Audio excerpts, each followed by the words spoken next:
You've probably realized by now that in C++ there are strict rules about naming stuff. All the rules of scope revolve around naming your variables. You cannot have two variables of the same name in the same scope. The same rule applies to classes. You can't create two classes that have the same name. The same rule also applies to making functions. You cannot make two functions that have the same exact name. You are going to get a compiler error for that because the compiler will complain that it doesn't know which function to go to. When you call this function, does it go to this one or does it go to that one? You wouldn't know because they both have the same name. However, with functions, there is an exception which is very convenient called function overloading. Function overloading allows you to make as many functions as you'd like with the same name, and the program will know exactly which one to call in each different situation. So for example, let's say we created a function called increment, which will probably take a variable. Usually we'd use a pointer, of course, but for clarity's sake, we're just going to use a plain old variable by passing by value for this particular illustration. And so this function will probably take this variable that you passed into it and increment it by 1. Excellent. Now you're thinking to yourself, hey, wait a minute. In my program, I'm not just going to want to increment integer variables. Sometimes I'm going to have to increment floating point variables. Or maybe sometimes I'm going to have to increment member variables of my own type that I created. So until now, you probably thought that the way to do this is to create different functions which will each have a different name, like increment int and increment float, etc., to be able to accommodate for all the different situations which you may come across in your program. Whenever you'll need to handle an integer or you'll need to handle a float, etc. However, with function overloading, this is not at all necessary, and you can have many different functions of the same name, and the program will automatically know which one exactly to call, provided that you have the necessary conditions.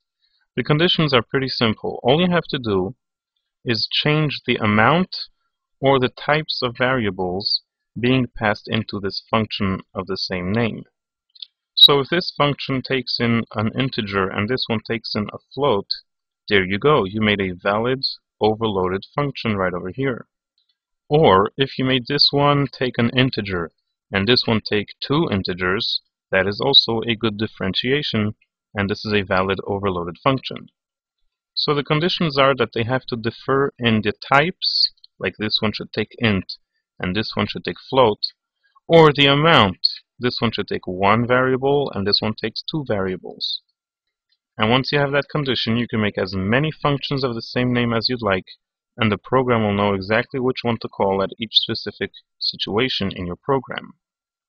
For example, if in your program you're going to call the increment function and you're going to pass in one variable, the program will know that you're calling this function over here, which expects just one variable. If you pass in two variables, the program will know you're calling this one.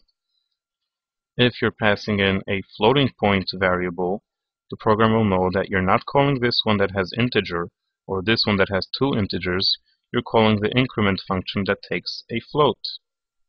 This is very helpful to make clean and easy to read code, because this way, anytime you need to increment something, all you're going to do is call the increment function, passing in whatever it is you need, and you know that whatever it is you passed into it will be taken care of as long as you made that definition of the function.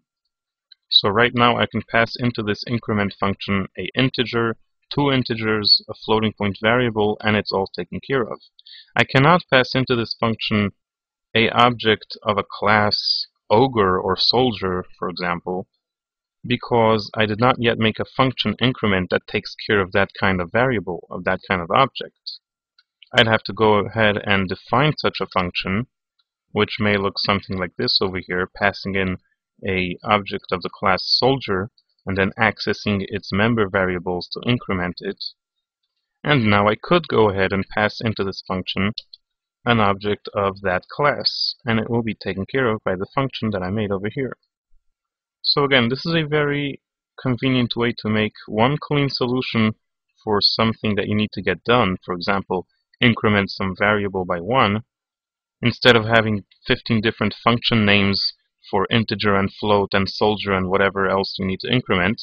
You can just have one single name of a function, increment, and then you go ahead and you will define a different implementation of the increment function for each specific type that you will be passing in, or for each specific amount of variables that you'll be passing in.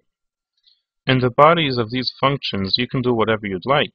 Over here, of course, the obvious convenient thing to do would be to increment a variable by 1, but you can go and type in whatever you'd like.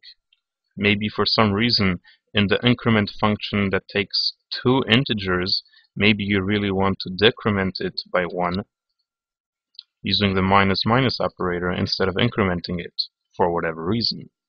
The point is that by making all of these different functions, each one having a different type or a different amount of variables being passed into them, you can make one magic word, increment, to do anything you'd like for many different types and many different amounts of stuff passed into the function.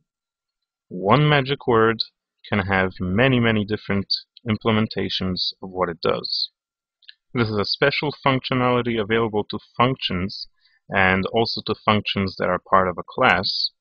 You can make member functions of the same name as long as the conditions meet about the amount or types of variables passed into these member functions.